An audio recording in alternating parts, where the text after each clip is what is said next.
Shalom, shalom. First and foremost, I'd like to give all praises, glory, and honor to Yahweh, Ba'ashem Yahweh Shai, Ba'ashem Rakakadash. The honors to the apostles and elders of Great Millstone for teaching us the truth. Salutations to the sincere Akim and Akwat that may listen. May the blessing of election be over your house. My name is Brother Rakwai. I'm back in here with a quick lesson. Hopefully, Yahweh Ratazah, this will be edifying. And for today's lesson, it's going to be something very short, quick, simple, just to add some edification and hopefully some more spiritual fruits to your bank account, right? So the title, like I'm going to say, it's consideration. And what I'm going to do is pull up the word and go through a couple precepts, go through an example, and like I said, Yahweh Ratazah, this would be an edifying lesson. So, okay, so this is considerate in the etymology, and it reads this: marked by deliberation, to look closely, observe, deliberate, prudent, given to consideration, not unfeeling or rigorous, showing consideration for the circumstances or feelings of others, right? And that's one of the quick points I really truly wanted to get, for today's topic, because I was just meditating on a couple things, and I noticed that the truth, it forces you to actually be considerate, of the flock, and as well as the brethren around you, whether in your camp, right? Even to like whatever is your lot, if you have your parents in your life, or or even I guess other family members you might be surrounded with, that might depend on you for certain things. It kind of forces you to be and kind of take yourself out of that extremely selfish attitude that the world kind of puts on us, to always think about me, me, me, me, me. That's honestly the hallmark of this generation. Is people, it's all about making sure that it's all about me, right? And the truth has a way of peeling back and taking off that old man, right? So as a matter of fact, let me get that. I didn't have that on the list. Let's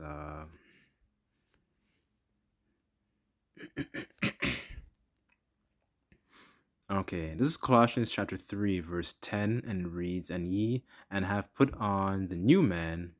Actually, hold on, let me start at 9. Salakia.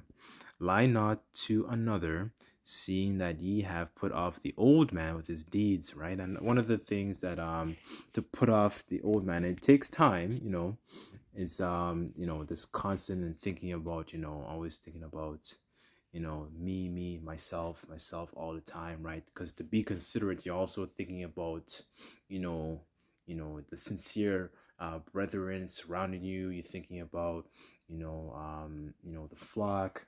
You're thinking about all these different people that actually even might need to hear this message, right? So so it forces you to kind of like take yourself out of the equation, right? So you actually think about and even I'm going to get this later on, the example that Yahweh Shai has given us, right? Because he showed that example amongst his disciples, right? So, and verse 10, I'm going to read, it reads this, and it says, and have put on the new man, which is renewed in knowledge after the image of him that created him, right? So, that's the knowledge that we're being renewed in, through the spirit and power of Yahweh, Ba'ashem Yahweh Shai, right? Because, he is our greatest example. He's that shining light, Um, yeah, so that's one of the things I just wanted to, meditate upon, because in the world, it really, it's all about making sure that your deeds are always met, your needs, Salakia, are always met, your wants always at the forefront, and it's all that stuff. right? And the truth kind of, has that way of kind of like, peeling that back, so to speak, right? And actually considering, flock and, even the brethren around you, right? Whether if you have your family in your life, or, so on and so forth, because it's very, very important to actually, be able to, be a servant. And that is the mindset that is not existent in this world. This is James chapter 3. I'm going to start at, I'll start at 13, but the point is in 15. And it reads this: Who is a wise man and endued with knowledge among you? Let him show out a good conversation, his words with meekness of wisdom. But if ye have bitter envying and strife in your hearts or in your minds, glory not and lie not against the truth.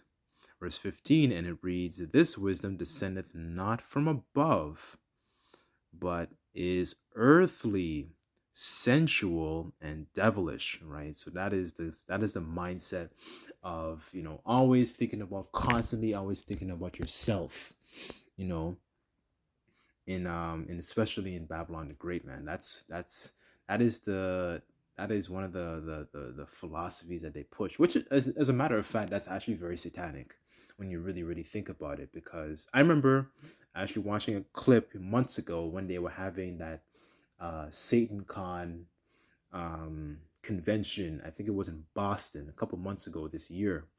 And one of the things, and the things that were actually teaching, people at this Satan Con, for example, was the always, it's always about yourself. You gotta, work on, you gotta, emphasize yourself. Essentially, it's self worship. And you know what? As far as they were taking it, you're just making yourself an idol, right? And that's one of the things we're not supposed to do, right? You're idolizing yourself. And even the concept of something as simple as like the birthdays too, because it's you're worshiping, essentially it's just about yourself, right? And we're forced. And then in the truth, when we come into this wisdom, knowledge, and understanding, it kind of like brainwashes us in a righteous sense to actually focus on the Lord, right? So he can clean us up, because he needs the glorification, the honor, the glory, right? Because without him, we're nothing, right? So let's get, since I mentioned brethren, actually, let me just get a quick one in Matthew.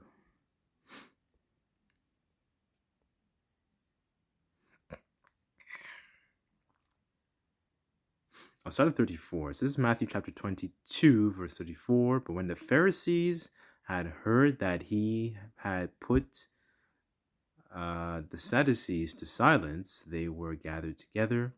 Then one of them, which was a lawyer, asked him a question, tempting him, saying, Master, which is the greatest commandment in the law? Yahushua said unto him, Thou shalt love the Lord thy power, Yahweh Bashem Yahushai, with all thy heart and all thy soul and with all thy mind. This is the first and greatest commandment, right? So this is one of the things that is very, very contrary to the mentality of the world, right? Verse 39, and it reads, The second is like unto it, thou shalt love thy neighbor as thyself, right? So that is the and the neighbor doesn't include the people who are in a filthy, in an unrighteous, filthy state of mind, right? That does not apply to everybody. That applies to your closest brethren, who actually have that healthy fear of the Lord, right? That doesn't include your distant uncles, and that be scheming and are very unscrupulous towards you, right? That doesn't include these people, right? Our people are very unscrupulous, right? So anyways, let me just get a quick example. Let's see.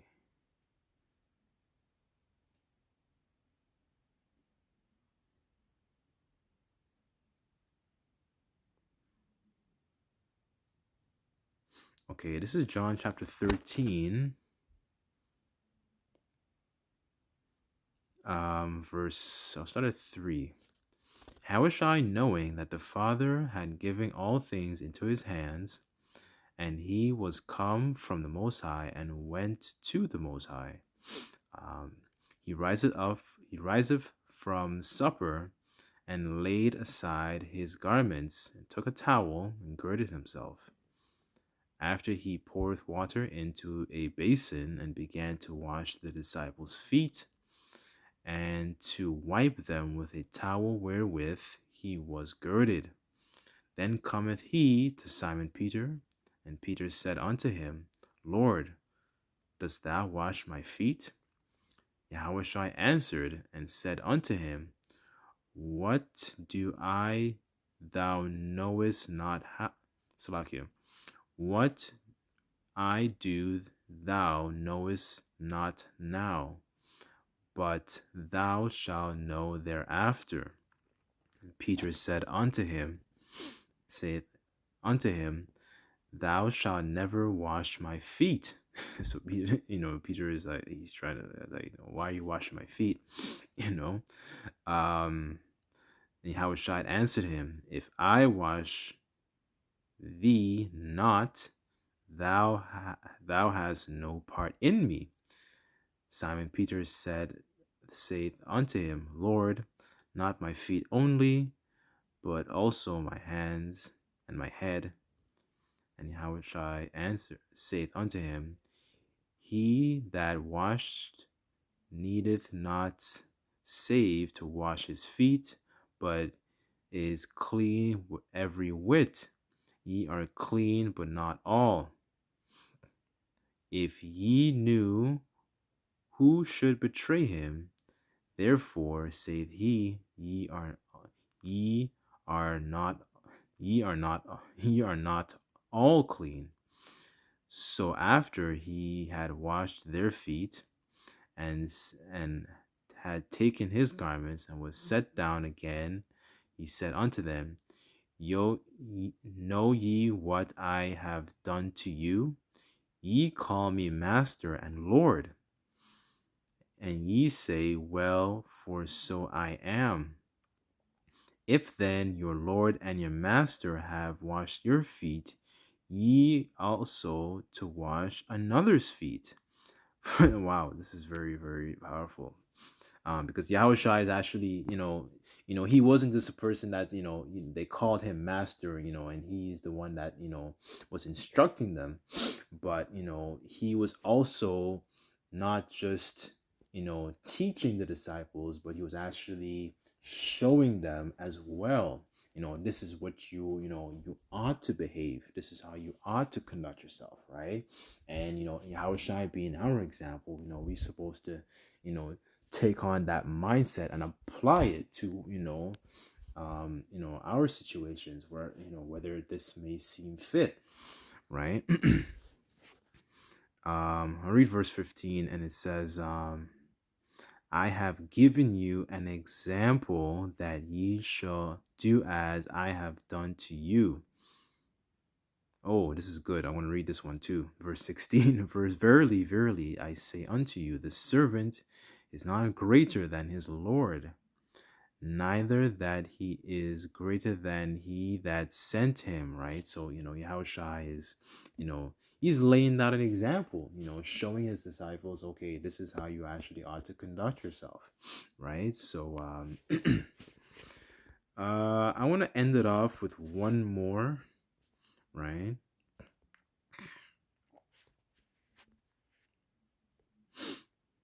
This is Galatians chapter 5, verse 13, and it reads, For brethren, ye have been called unto liberty. Use not liberty for an occasion to the flesh, but to love, serve one another, right? So, because we're in this grace period, having these mindsets and, applying these things to, our not just, with, you know, amongst the brethren, but, whether it sees fit in our daily lives, these things can also, um, give us those spiritual fruits in our spiritual monies in our bank account. Especially when Yahweh Shai and Yahweh Bashim Yahweh Shai, brings judgment upon this place, right? Because the scripture in Habakkuk says, when you essentially when you bring judgment, remember mercy, right? So we're praying and hoping that Yahweh Ratazah remembers mercy upon us, right? So, anyways, I'm just going to end it off there. But, I just wanted to make this quick, and, this is something I was meditating on, and I just wanted to share it with you, few brothers and few sisters that may listen. And, as always, I'd like to give all praises, glory, and honor to Yahweh, Ba'ashem Yahweh Shai, Ba'ashem Rakakadash, double honors to the apostles and elders of Great Millstone for teaching us his truth. Till next time, I say Shalom.